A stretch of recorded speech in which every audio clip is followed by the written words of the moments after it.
un padre, dos hijos, un juramento y una mujer, que se convirtió en el precio de ese juramento. La historia comienza en la penumbra de un dormitorio, en el corazón palpitante y oscuro de la hacienda La Soledad. El aire era espeso, casi se podía masticar. Un aire cargado con el olor a vejez, a enfermedad y a madera de roble que había absorbido décadas de secretos. Un olor a muerte cercana, que se aferraba a las cortinas de terciopelo pesado. El viejo Morales agonizaba en su gran cama, un catafalco de madera tallada que parecía una tumba anticipada. Su cuerpo, antes un roble imponente, era ahora un frágil contorno bajo las sábanas blancas y almidonadas. Su mano, una garra de piel seca y hueso translúcido, se aferraba con una fuerza imposible, la última fuerza de su vida, a las manos de sus dos hijos. Joaquín, el mayor, a la derecha. Su mano firme, sin temblor. Carlos, el menor, a la izquierda. Su mano sudorosa, vacilante. El patriarca habló, y su voz no fue más que un susurro de hojas secas arrastradas por un viento helado. Un eco que salía de un pozo profundo y oscuro, desde el fondo de sus pulmones cansados. No habló de perdón, no habló de amor, no habló del más allá, habló de la tierra. Con su último aliento, les hizo recordar la historia que les había contado 1000 veces desde que eran niños. La historia que era el Génesis y el Apocalipsis de su familia. La historia de su propio padre, el abuelo de ellos. Un hombre bueno, decían, pero un hombre débil. Un hombre que había cometido el pecado original. Había dividido la tierra. La había partido en dos, como un pan, para sus hijos. Y al hacerlo, había desangrado a la familia. Había sembrado la semilla de la discordia donde antes hubo hermandad. El viejo les dijo, con una urgencia febril en su voz moribunda, que la tierra era un cuerpo. Un organismo viviente con su propio corazón de arcilla roja y sus propias venas de agua subterránea. Y un cuerpo, les susurró, clavándoles las uñas en la carne. No se puede cortar en dos sin matarlo. Esa era su última voluntad. Su testamento sagrado, grabado a fuego en el aire viciado de la habitación. La hacienda, La Soledad, debía permanecer íntegra. Una, indivisible, para siempre. Los hermanos, envueltos en las sombras que proyectaba una única lámpara, asintieron en un silencio solemne. El apretón de la mano de su padre se aflojó de repente, como una cuerda que finalmente cede a la tensión. La energía lo abandonó. Y luego, el silencio definitivo de la muerte. El funeral fue un asunto breve, seco y polvoriento. Los vecinos ofrecieron sus condolencias con miradas de reojo, llenas de una curiosidad morbosa. Todos en la comarca sabían que la muerte de un patriarca era a menudo el pistoletazo de salida para una guerra entre herederos. Esperaban ver las primeras grietas del odio entre los hermanos Morales. Pero no vieron nada. Joaquín y Carlos se mantuvieron impasibles durante la misa y el entierro. Dos estatuas de luto talladas en la misma piedra de la indiferencia. Esa misma noche, se sentaron en el despacho de su padre. El olor a su tabaco fuerte todavía flotaba en el aire, como un fantasma persistente que se negaba a desaparecer. Su retrato, con una mirada severa y vigilante, los observaba desde la pared como si esperara el cumplimiento de su voluntad. Joaquín, el mayor, rompió el silencio. No había dolor en su voz, no había luto. Solo había un frío y afilado cálculo. Dijo que la voluntad de su padre era ley. Una ley superior a cualquier otra. Superior a la ley de los hombres, superior a la ley de Dios. La tierra no se tocaría. Pero la ley de los hombres esa ley escrita en los libros polvorientos de un juzgado lejano, exigía una división, una partición de la herencia. Había una contradicción, un nudo que debían desatar, o, tal vez, cortar de raíz, con la precisión de un cirujano. Carlos, el menor, no dijo nada. Solo se sirvió un vaso de licor de la botella de su padre. El ámbar líquido temblaba ligeramente en el vaso, traicionando una tensión que su rostro no mostraba.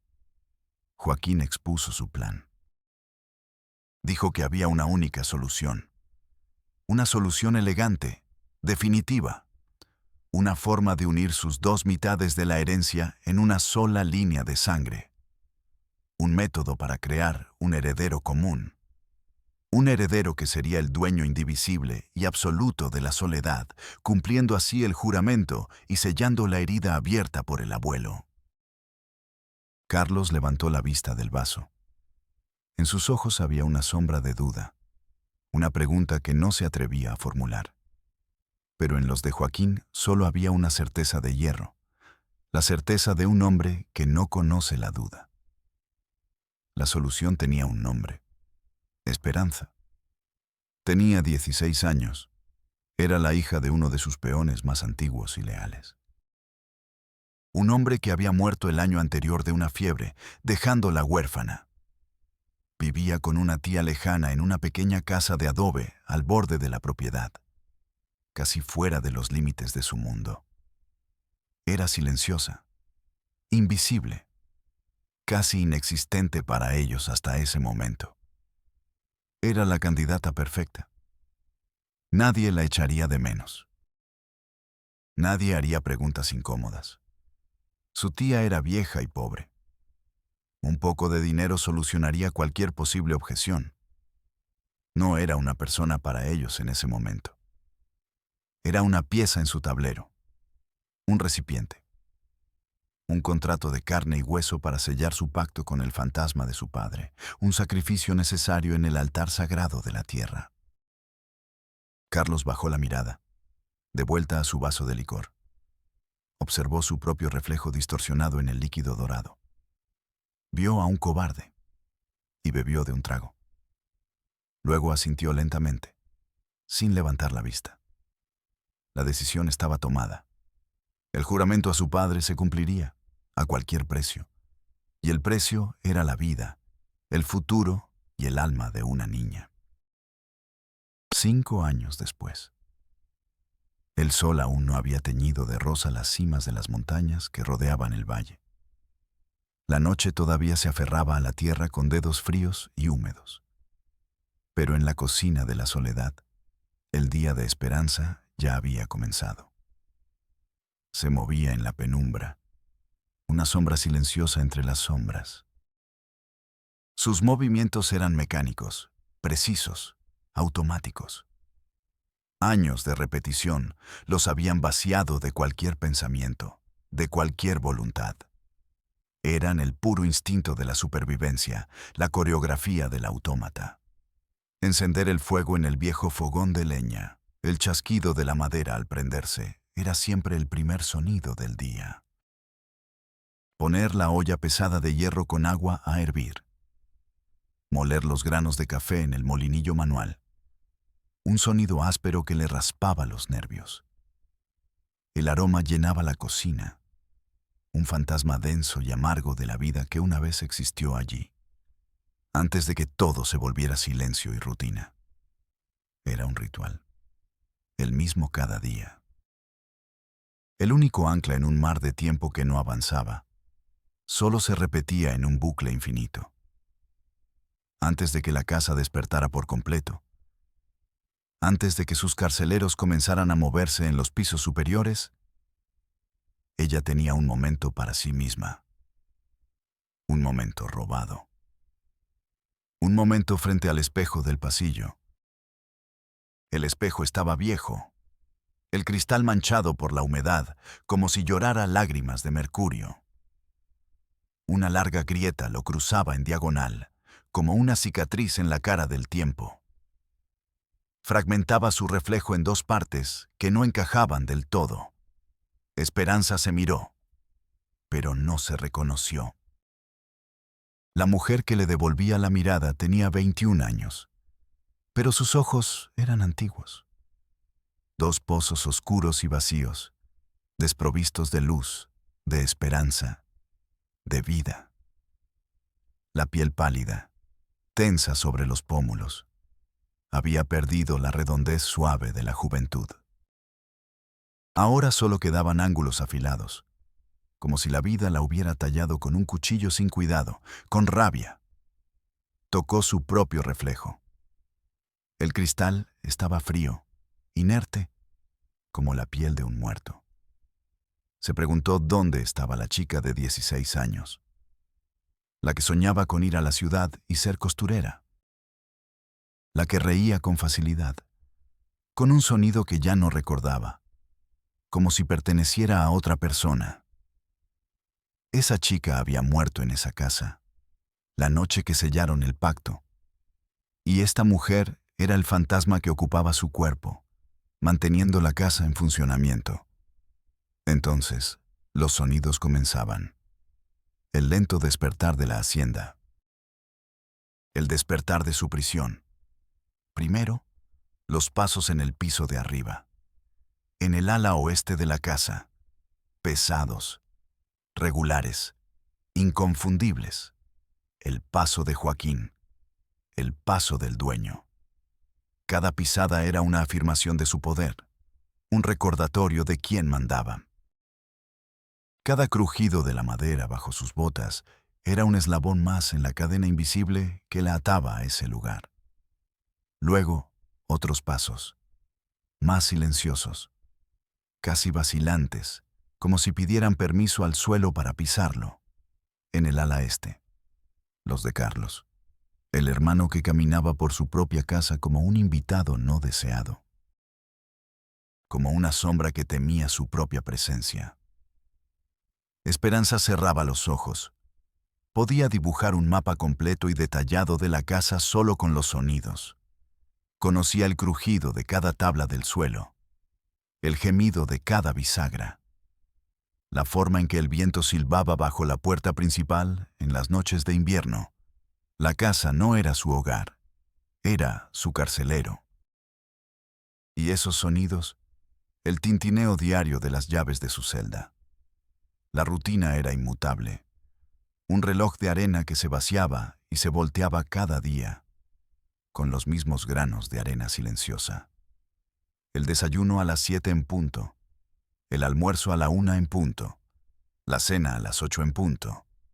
El tiempo en la soledad no se medía en horas, sino en comidas. Comidas servidas en un silencio aplastante, más pesado que el aire de una tumba. La gran mesa de comedor de caoba, lustrada hasta brillar como un espejo oscuro, reflejaba sus rostros sin alegría, sus figuras tensas, los 3 adultos y los 2 niños. Miguel, de 4 años, Lucía, de 3. Nadie hablaba. El silencio era una regla no escrita, pero más poderosa que cualquier ley. Solo se oía el sonido de los cubiertos contra la porcelana, un sonido metálico y frío, como el de herramientas en un quirófano, como el de un carcelero revisando los barrotes. Los niños habían aprendido a no hablar, a no reír, a no hacer preguntas.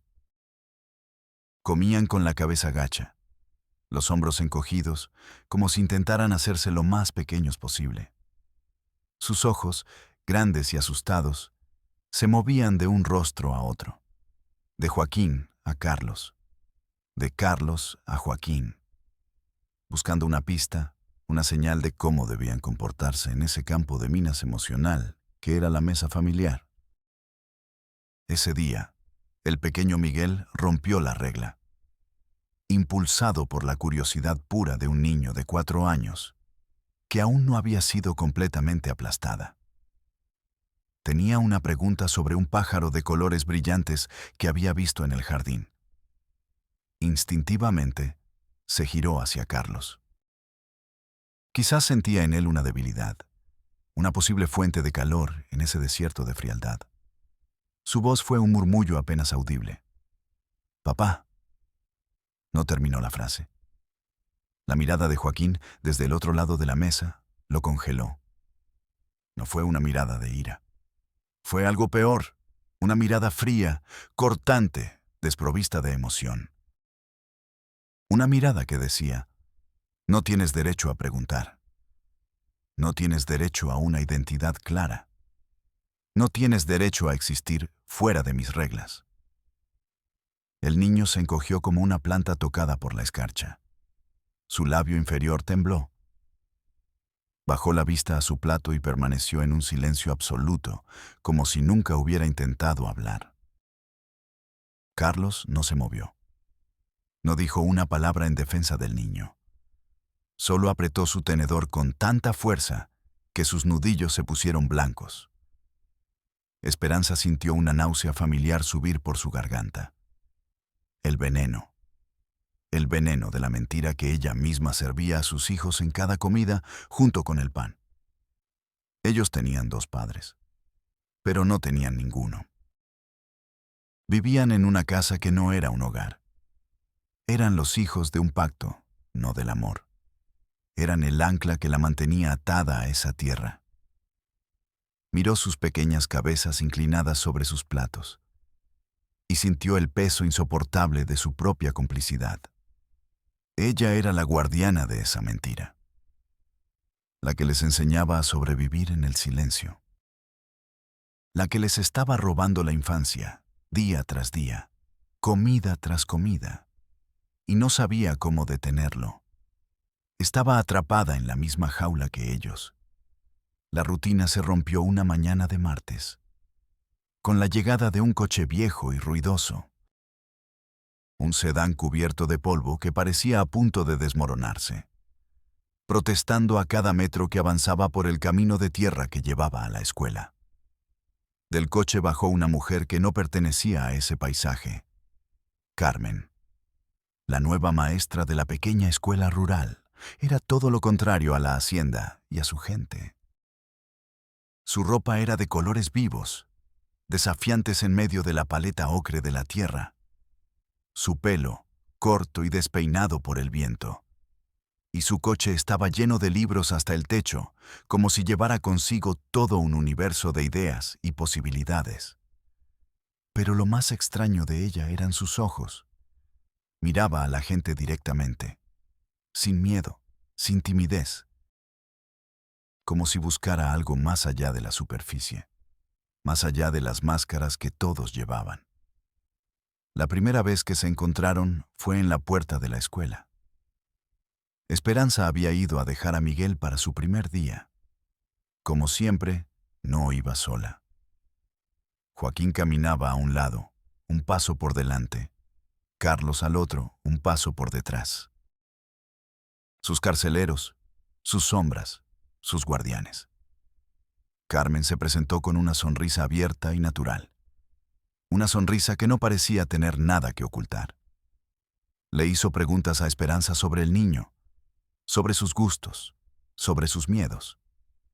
Pero fue Joaquín quien respondió a todo, con frases cortas, definitivas, que no dejaban lugar a la conversación. Dijo que su esposa era tímida, que no le gustaba hablar con extraños. Cerró una muralla verbal alrededor de Esperanza, aislándola. Esperanza permaneció con la cabeza gacha, como le habían enseñado, sintiendo la mirada de la maestra sobre ella. Era una mirada que no juzgaba, sino que preguntaba. Una mirada que la hacía sentir incómoda, extrañamente expuesta, como si pudiera ver a través de su piel. En un momento, al ajustar el cuello de la camisa de su hijo, la manga de su blusa se deslizó unos centímetros. Reveló un hematoma oscuro y violáceo en su muñeca, con la forma inconfundible de unos dedos que habían apretado con demasiada fuerza. Rápidamente se cubrió. Un gesto reflejo, automático, aprendido a base de dolor. Pero fue demasiado tarde. Carmen lo vio. No dijo nada. Su sonrisa no vaciló, pero algo en sus ojos cambió. Una chispa de entendimiento. una sombra de preocupación, un instante de conexión silenciosa y terrible. Fue la primera grieta en el muro de silencio que rodeaba a la soledad. Una pequeña fisura, casi invisible, pero suficiente para que una astilla de luz comenzara a filtrarse en la oscuridad. Y Carmen no era de las que ignoraban las grietas. Era de las que metían los dedos para abrirlas. Carmen no olvidó la imagen del hematoma, ni el miedo en los ojos de Esperanza, ni el silencio forzado. Empezó a prestarle especial atención a Miguel en clase. El niño era un enigma, callado, retraído, casi ausente. Vivía en su propio mundo, un mundo interior de silencios y miedos que ningún niño de 4 años debería conocer. Un día, en la clase de arte, Carmen les pidió a los niños que dibujaran a su familia. Era un ejercicio simple, casi un cliché, pero a menudo era una ventana al alma de los más pequeños, una confesión en colores. Miguel se sentó en su pequeña mesa. Tomó los lápices de colores con una seriedad impropia de su edad, como si fueran herramientas peligrosas. Se concentró en la hoja de papel en blanco. Su pequeña lengua asomaba por la comisura de sus labios, un gesto de concentración absoluta. No dibujó una casa con un sol sonriente en la esquina, como los demás niños. No dibujó un jardín con flores. Dibujó figuras, personajes de su drama silencioso y cotidiano. Carmen caminaba por el aula, observando los dibujos. Casas, árboles, perros, familias felices, imperfectas, imaginarias. Sonrisas de palitos y soles con rayos. Cuando llegó a la mesa de Miguel, se detuvo en seco. Miró el dibujo por encima de su hombro. Y sintió un escalofrío que le recorrió la espalda. En el papel no había una familia. Había una prisión. Una figura de mujer pequeña, casi una niña, dibujada en el centro, con un vestido sin color. A su lado, 2 figuras masculinas, altas, idénticas, como 2 pilares de una celda, o 2 guardias. Ambas figuras tenían la misma cara severa, sin boca, solo ojos, la misma ropa oscura, y ambas extendían una mano hacia la figura de la mujer. No era una caricia. Las líneas eran duras, angulosas. Parecía un agarre, una posesión. Carmen se agachó. Con una voz muy suave, para no asustarlo, le preguntó quiénes eran las personas en su dibujo. Miguel no respondió. Sus ojos se llenaron de un pánico repentino y abrumador. Miró su propio dibujo como si fuera una traición, como si hubiera revelado un secreto terrible sin darse cuenta.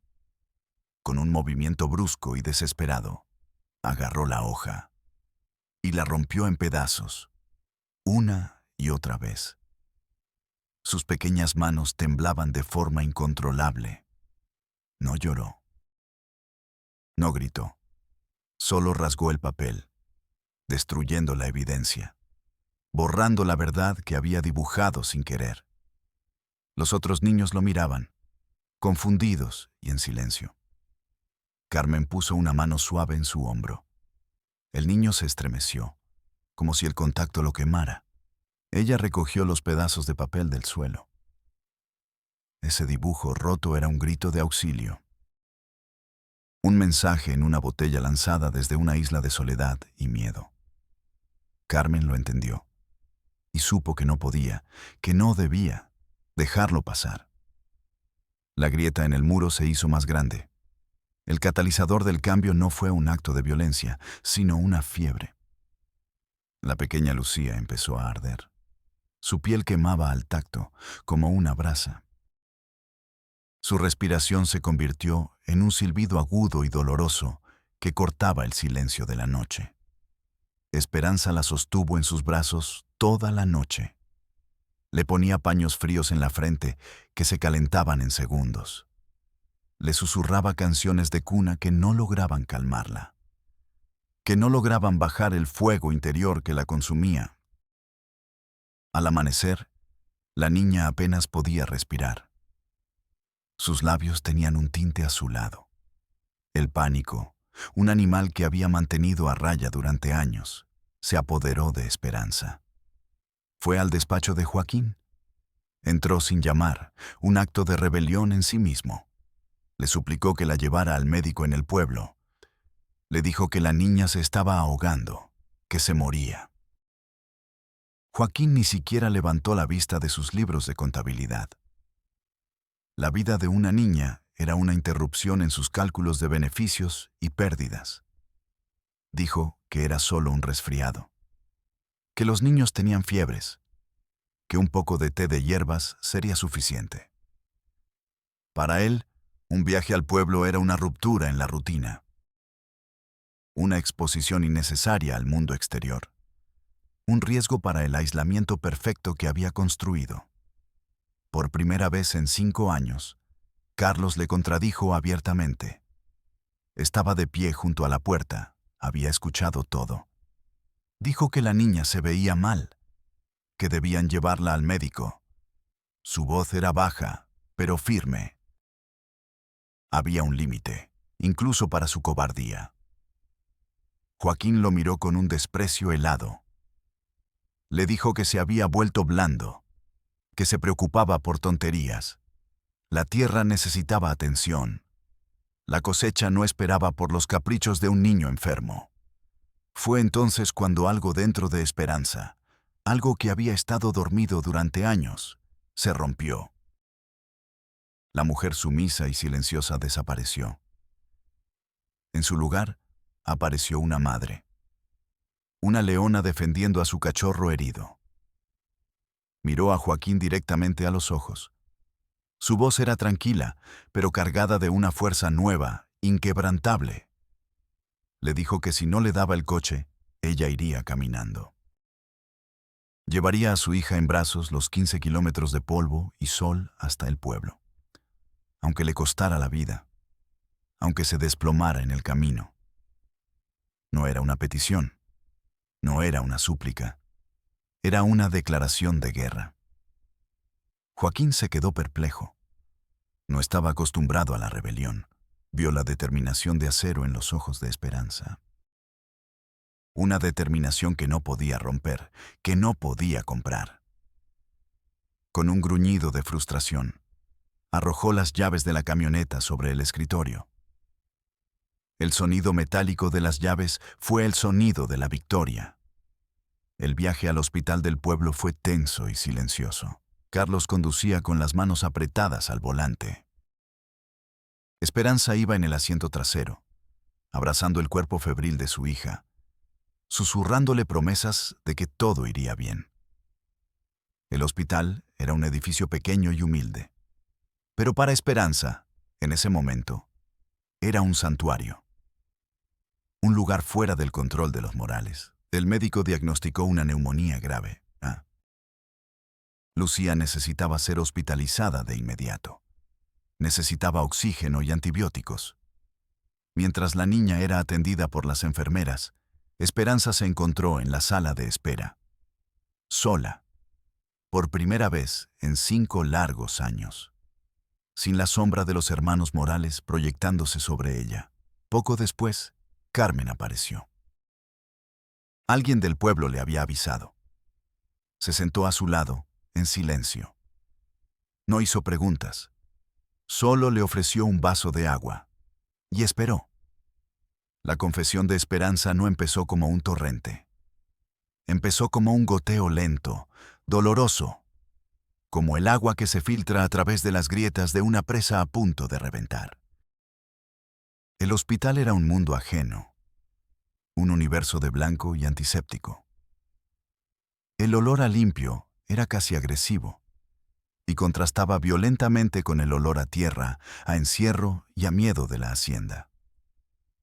Las paredes eran blancas, pero manchadas por el tiempo, con desconchones que revelaban capas de pintura más antiguas.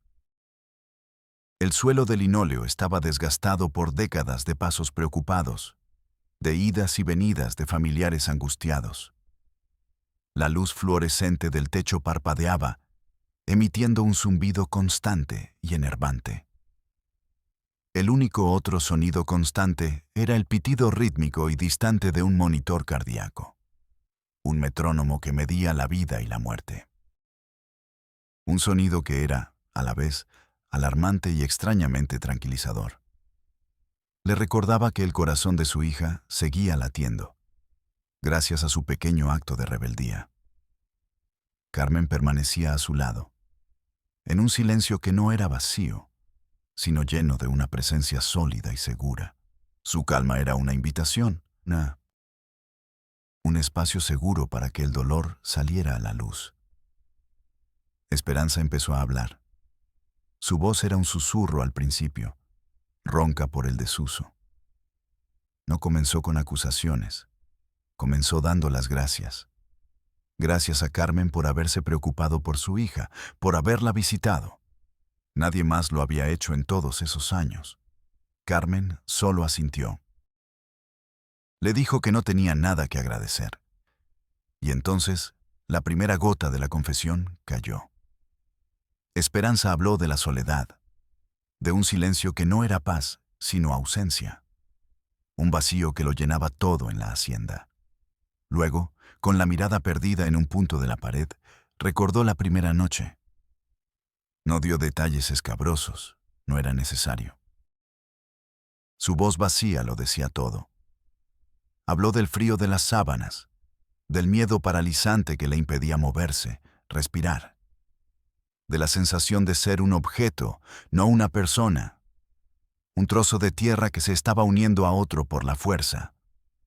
Recordó la habitación de invitados donde la instalaron, y cómo, en la oscuridad absoluta, la puerta se abrió. Y no supo cuál de los dos hermanos había entrado. Nunca lo supo. Nunca se lo dijeron.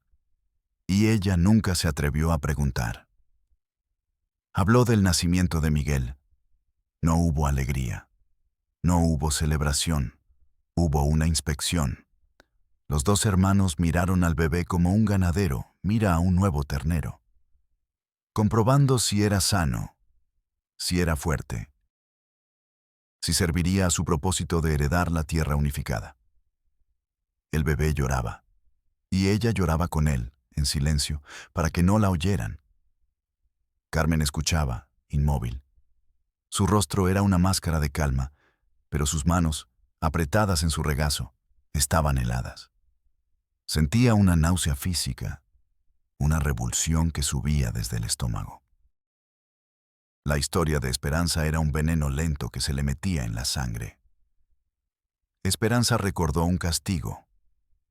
Una vez, cuando los niños eran más pequeños, quemó accidentalmente la comida. Un simple error de una mujer agotada y sola. Joaquín la había encerrado en el sótano, como castigo por el desperdicio.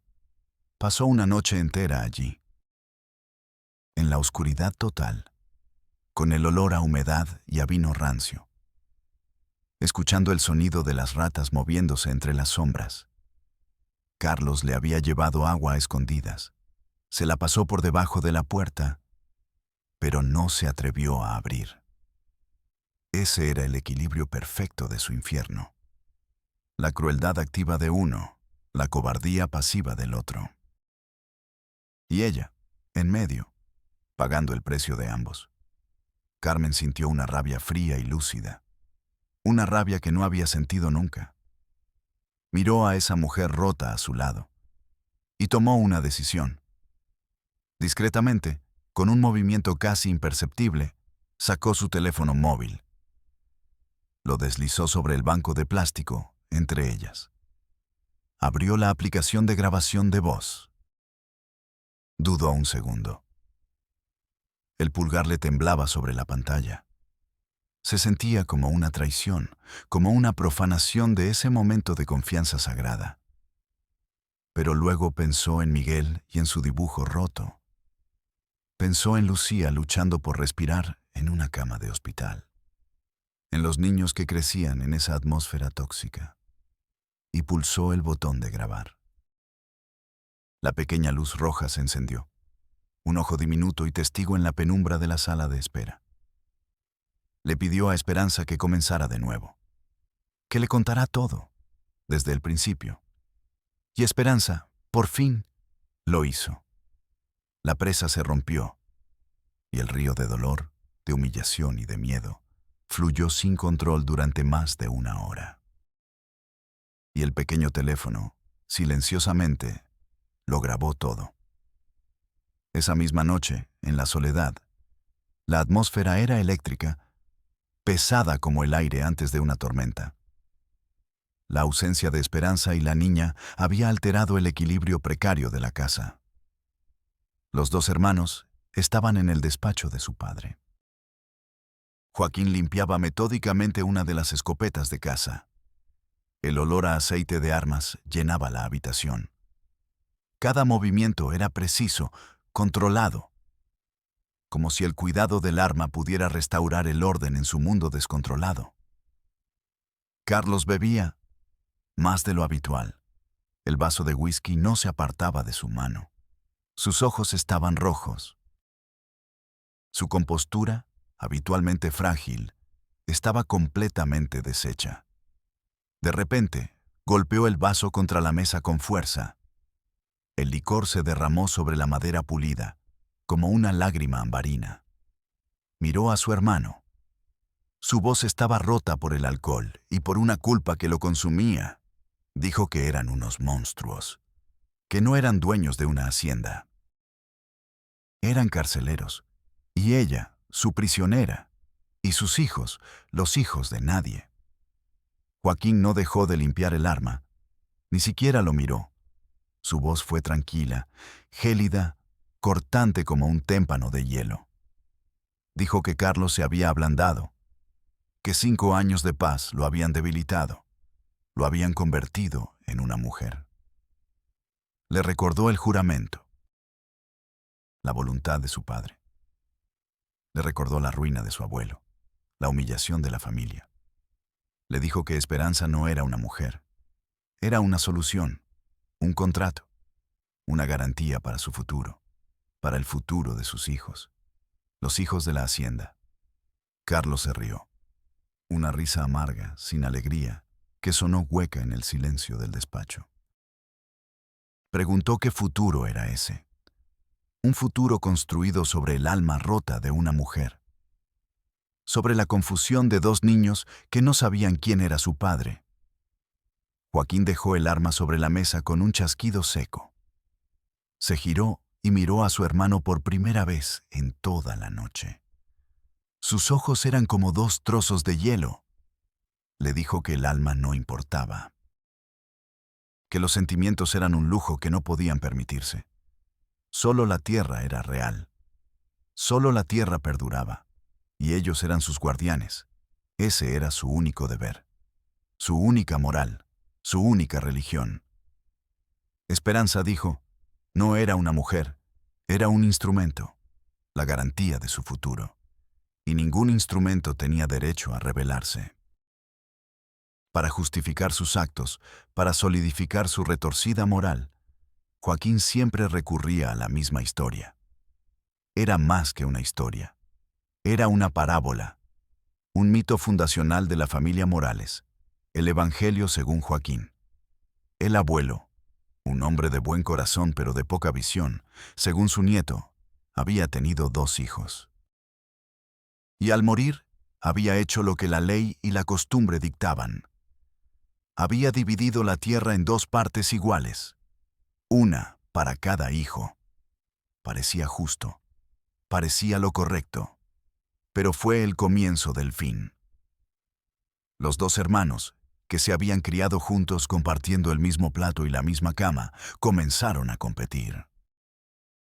La línea que dividía la tierra, al principio una simple marca en un mapa, se convirtió en una frontera.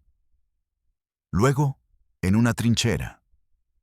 Discutieron por los derechos del agua del arroyo que cruzaba ambas propiedades. El que estaba aguas arriba la desviaba. El que estaba aguas abajo lo acusaba de robarle la vida a su cosecha. Discutieron por los límites exactos del terreno. Por 1 metro aquí, por medio metro allá.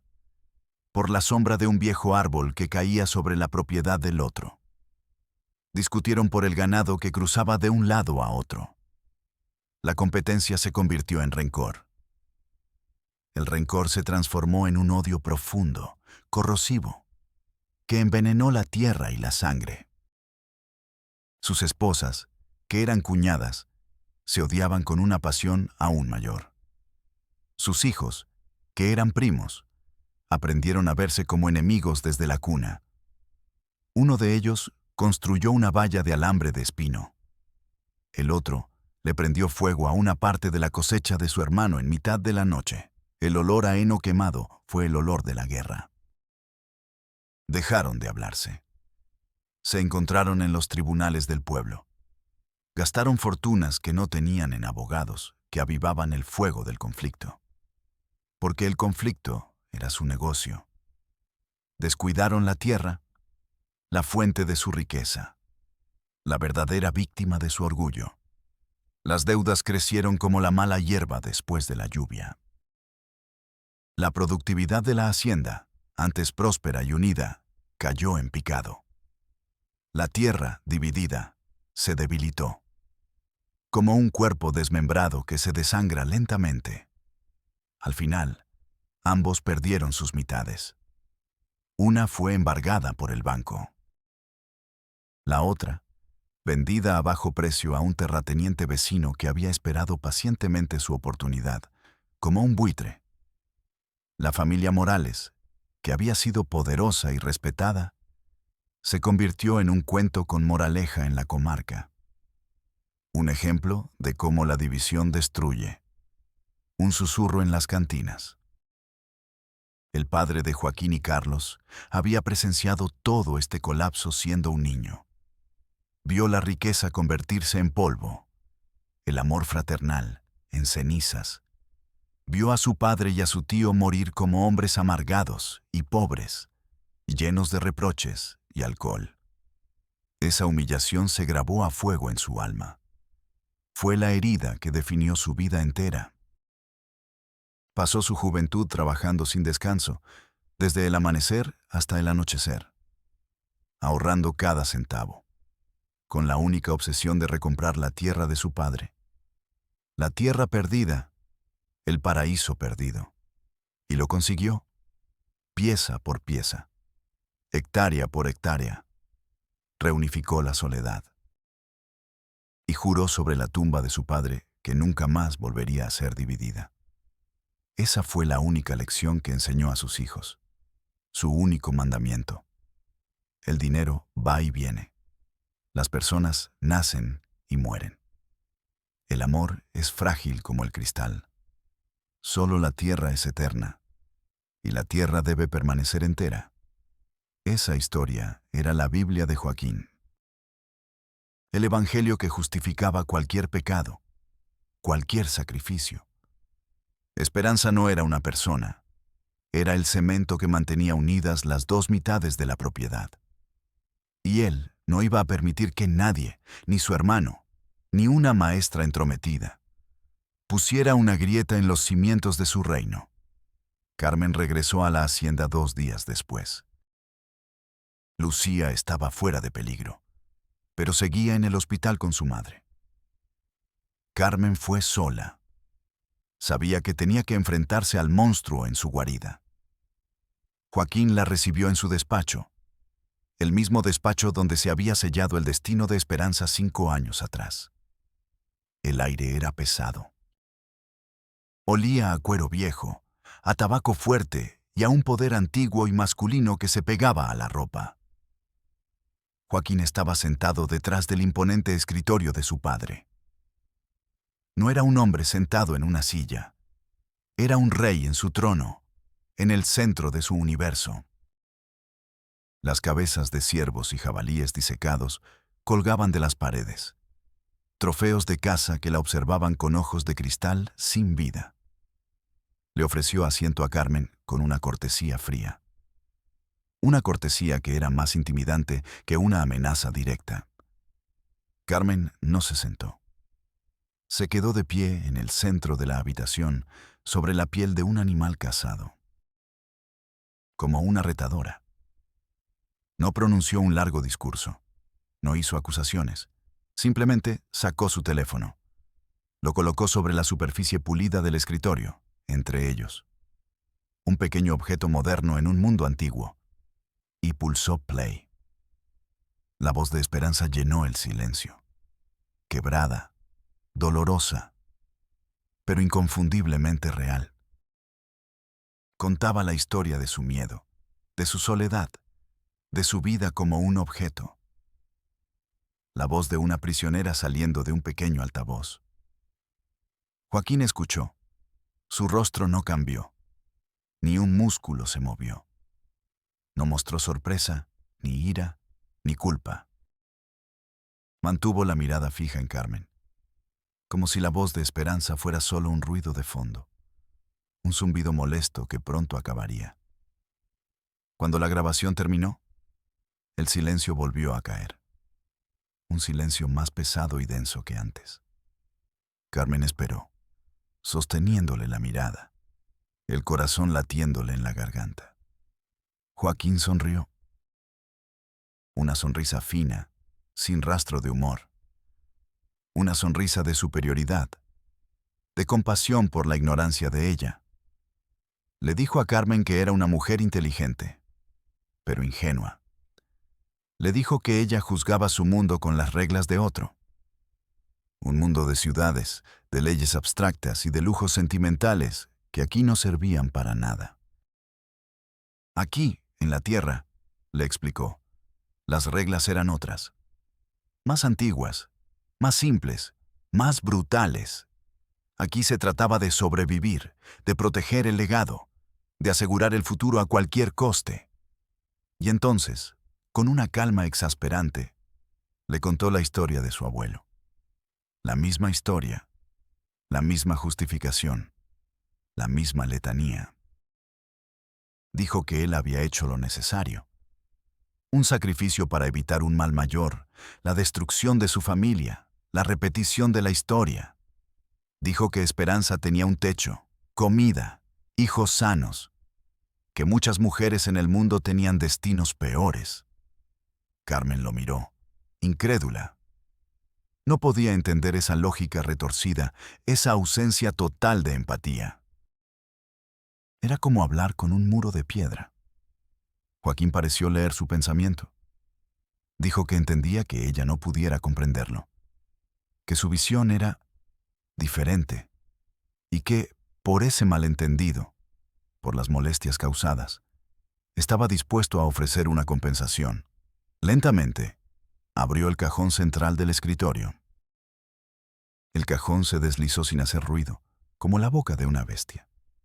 Carmen, por un instante, esperó ver un arma, pero lo que vio fue casi más obsceno. El cajón estaba lleno de fajos de billetes, cientos de ellos, perfectamente ordenados.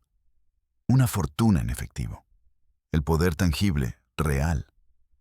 Joaquín tomó varios fajos y los puso sobre la mesa, junto al teléfono que aún contenía la voz torturada de Esperanza. El dinero formó un pequeño muro entre ellos. Le dijo que eso debería ser suficiente para sus problemas, para su silencio, para su tiempo perdido. No lo llamó un soborno. Lo llamó una solución práctica a un problema molesto. Estaba intentando comprar su conciencia, ponerle un precio al alma rota de Esperanza. Carmen sintió un asco profundo, físico. Miró el dinero, luego miró a Joaquín y entendió que no estaba tratando con un hombre. Estaba tratando con una idea tan arraigada y tan antigua como la tierra que él adoraba. Tomó su teléfono, no tocó el dinero. Y sin decir una palabra más, se dio la vuelta y salió del despacho, dejando a Joaquín solo con su poder y su dinero, completamente seguro de que, como siempre, serían suficientes para resolver cualquier problema. Carmen fue directamente a la policía, al pequeño y polvoriento cuartel del pueblo. El sargento al mando, un hombre con bigote y una barriga que se apoyaba en el escritorio, la escuchó con paciencia. «Oh», al menos, con la apariencia de paciencia, mientras miraba el reloj de la pared. El despacho olía a café rancio, a sudor y a una profunda desesperanza institucional. Las paredes estaban cubiertas de carteles de "Se busca" descoloridos por el sol. Montañas de carpetas amarillentas se apilaban en las esquinas, como monumentos al fracaso y a la burocracia. Un ventilador en el techo giraba lentamente, sin mover el aire pesado. Carmen le contó la historia. Le habló de esperanza, de los niños, del pacto, de la vida en la soledad. Puso el teléfono sobre la mesa y le ofreció escuchar la grabación. El sargento suspiró. Se reclinó en su silla, que protestó con un gemido agudo. No escuchó la grabación. Solo hizo una pregunta que lo cambió todo. Preguntó de qué familia estaban hablando. Cuando Carmen pronunció el apellido Morales, la expresión del sargento cambió.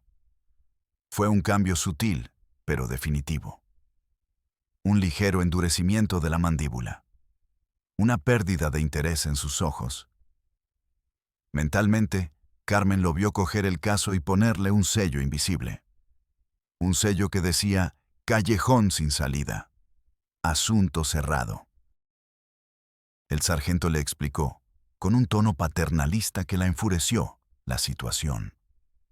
Dijo que eran acusaciones muy graves, que sin pruebas físicas era la palabra de una mujer histérica contra la de dos de los hombres más respetados de la región. Habló de la importancia de la familia Morales, de los empleos que creaban en el pueblo, de sus contribuciones a la comunidad, a la iglesia, a las fiestas patronales. Dijo que la grabación probablemente no sería admitida en un juicio, que podría haber sido obtenida bajo coacción, que la mujer, Esperanza, podría retractarse bajo presión.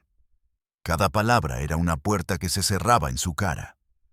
Una excusa más. Una capa más de protección alrededor de la fortaleza de los Morales. Le aconsejó a Carmen que no se metiera en problemas, que pensara bien las cosas, que a veces era mejor dejar las cosas como estaban. Carmen salió de la comisaría. El sol del mediodía la golpeó como un puño. Se sintió mareada. Una ola de frío la recorrió, a pesar del calor sofocante. Empezó a temblar, no de miedo, de rabia, de una impotencia abrumadora. Acababa de chocar contra el muro. Y el muro era más grande y más sólido de lo que había imaginado. No estaba luchando contra Joaquín Morales. Estaba luchando contra todo un sistema. Un ecosistema de poder, miedo y complicidad. Un sistema construido por y para hombres como él, donde la ley tenía un precio y la justicia un apellido. Desesperada, buscó refugio en el único otro pilar de la comunidad, la iglesia. La vieja iglesia de piedra en el centro de la plaza del pueblo. Entró. El interior era fresco y oscuro, un alivio del sol abrasador. El aire olía a incienso, a cera de velas y a siglos de oraciones silenciosas. Encontró al padre Miguel, el viejo párroco, un hombre de rostro amable y ojos cansados. Se sentó con él en un banco de madera, bajo la mirada de un Cristo de madera con el rostro lleno de angustia. Y le contó la historia una vez más, esperando encontrar, si no justicia, al menos compasión, un poco de refugio moral. El sacerdote la escuchó atentamente, con las manos entrelazadas sobre su sotana, asintiendo de vez en cuando. Cuando Carmen terminó, se quedó en silencio por un largo rato, mirando el altar, el Cristo crucificado. Finalmente, habló. Su voz era suave, casi un murmullo, pero sus palabras fueron tan devastadoras como las del policía. Habló del sacramento del matrimonio, de su carácter indisoluble ante los ojos de Dios. Habló del perdón, de la importancia de la paciencia, de la capacidad de la mujer para sufrir y redimir a su familia a través de su sacrificio. Le dijo que rezaría por Esperanza y por los hermanos Morales, para que encontraran la paz en sus corazones. Le sugirió a Carmen que no interviniera, que los asuntos de una familia eran sagrados, que cada mujer debía cargar con su cruz, con resignación y fe. Carmen lo miró fijamente. La cruz. Se dio cuenta de que para él, la vida de Esperanza no era una injusticia. Era una prueba de fe, un martirio aceptable en el gran plan divino. Se levantó sin decir nada más. Salió de la iglesia y se quedó de pie en la plaza. El sol le daba en la cara. A un lado, la comisaría, la ley de los hombres; al otro, la iglesia, la ley de Dios. Y ambas estaban del mismo lado, el lado de los fuertes, el lado de los morales. Fue su última y más amarga revelación. Estaba sola. La ley no la ayudaría. La fe no la ayudaría. Si quería justicia para Esperanza, tendría que encontrar un arma más poderosa que el dinero y la tradición. Y solo se le ocurría una: la verdad impresa. La verdad multiplicada 1000 veces y lanzada al mundo. Una verdad que ni Joaquín Morales podría comprar o enterrar. El artículo se publicó un domingo, en un periódico de tirada nacional. No era una pequeña nota en la sección de sucesos. Era un reportaje a toda página, con una foto borrosa de la entrada de la hacienda. El titular resonó como un trueno en el valle silencioso. La soledad. La hacienda que encarceló a una mujer durante 5 años. La historia, contada con extractos de la voz grabada de Esperanza, era demoledora. El pacto, la mentira, los 5 años de silencio. Los hijos que no sabían quién era su padre. El lunes por la mañana, el mundo de los Morales se vino abajo. Una flota de furgonetas de televisión y coches de reporteros bloqueaba la entrada de la hacienda. Cámaras y micrófonos apuntaban a la casa como un pelotón de fusilamiento. El silencio de la soledad se había roto para siempre, reemplazado por el rugido de la opinión pública. El martes, la policía llegó. No era el sargento del pueblo. Eran agentes de la capital, de la Unidad de Delitos contra la Mujer, con una orden judicial. Arrestaron a los 2 hermanos. Los sacaron de la casa, esposados, frente a las cámaras. Joaquín y Carlos no parecían asustados. Parecían sorprendidos, confundidos, como si no pudieran entender qué ley habían violado, como si las reglas de su mundo hubieran dejado de aplicarse de repente. Su arresto fue la noticia principal en todo el país. El juicio fue un circo mediático. Meses de testimonios, de abogados, de expertos. La grabación de Carmen fue la prueba clave. La voz de Esperanza, tranquila y rota, silenció la sala del tribunal. Hubo un momento, durante el juicio, que lo resumió todo. Esperanza estaba en el estrado. El abogado de la defensa le preguntaba por qué no había escapado antes. ¿Por qué había esperado tanto tiempo? Ella no respondió al abogado. Giró la cabeza y miró a Joaquín, directamente a los ojos. Por primera vez en su vida. No había odio en su mirada, ni miedo. Solo un vacío inmenso. Una calma desoladora. Fue la mirada de un fantasma a su carcelero. Una mirada que decía: ¿a dónde podría haber ido? Tú eras mi mundo entero. Joaquín desvió la vista. Fue la primera vez que alguien lo vio flaquear. Un año después. La hacienda. La soledad estaba desierta. Las ventanas, rotas, parecían ojos vacíos. La maleza crecía sin control en los jardines antes impecables. Había sido vendida en una subasta judicial. dividida en parcelas, comprada por una empresa agrícola, la tierra por la que se había sacrificado todo, la que debía permanecer entera por un juramento sagrado, había sido troceada y vendida al mejor postor. La gran ironía. La maldición del abuelo se había cumplido, al final. Esperanza vivía en un pequeño apartamento alquilado en una ciudad anónima, lejos del polvo rojo de su tierra natal. Trabajaba en una lavandería industrial. Un trabajo duro, monótono, lleno de calor y vapor. El aire siempre estaba cargado de un olor a lejía que se le metía en la piel. Pero era libre. Un día, recibió su primer sueldo. Un sobre con su nombre. Dentro, unos cuantos billetes. No era mucho, pero era suyo, ganado con su propio esfuerzo. Se sentó en la pequeña cocina de su apartamento y miró ese dinero durante mucho tiempo.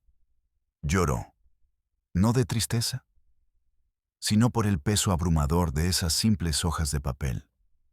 El primer objeto en su vida de adulta que le pertenecía por completo.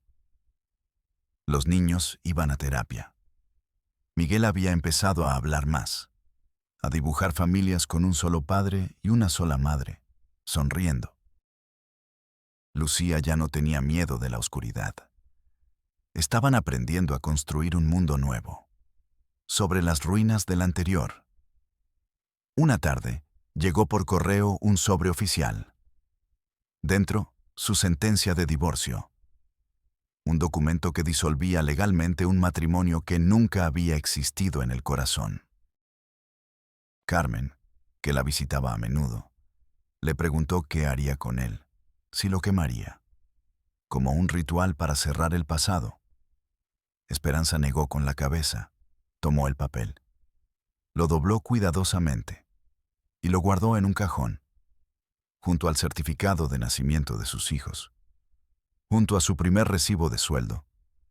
No era algo para quemar, era una cicatriz, una prueba de la batalla que había librado y que, contra todo pronóstico, había ganado. Soy Mateo del Valle y nos vemos en la próxima Realidad Prohibida.